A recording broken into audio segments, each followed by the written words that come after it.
সন্দেশখালীর ঘটনাতেই রাজ্য রাজনীতি উত্তাল। তার রেশ কাটল না বাঁকুড়াতেও।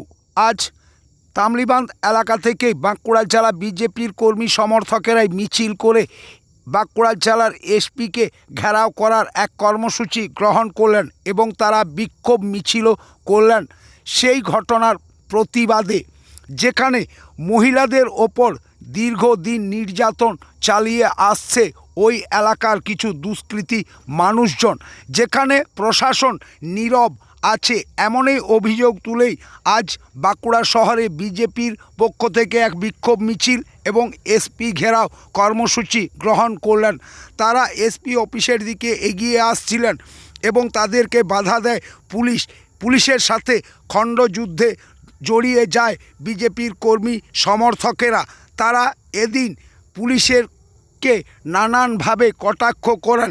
তারা বলেন পুলিশ তৃণমূলের দলদাস হয়ে গেছেন। তারা সন্দেশখালীর এই ঘটনায় তীব্র প্রতিবাদ জানালেন বাঁকুড়া থেকে। আমি আজকে হুঁশিয়ারি দিয়েছি যে আমাদের বিজেপি কার্যকর্তার উপরে যে একটা মার পড়েছে, আজকে 26-এ আমরা ক্ষমতায় এলে একটা মার থেকে 15টা মার পড়বে। আজকে আমি এই রাজপথে, বাঁকুড়ার রাজপথে আমি কিন্তু হুঁশিয়ারি দিয়ে গেলাম পুলিশের দিকে, যত বড়ই এখানে তাদের মাফিয়া ডন চক্রবর্তী ডন থাকুক না কেন, কেউ বাঁচাতে পারবে না। 26-এ জবাব দেবে বিজেপি সরকার যেদিন আমরা ক্ষমতায় আসবো।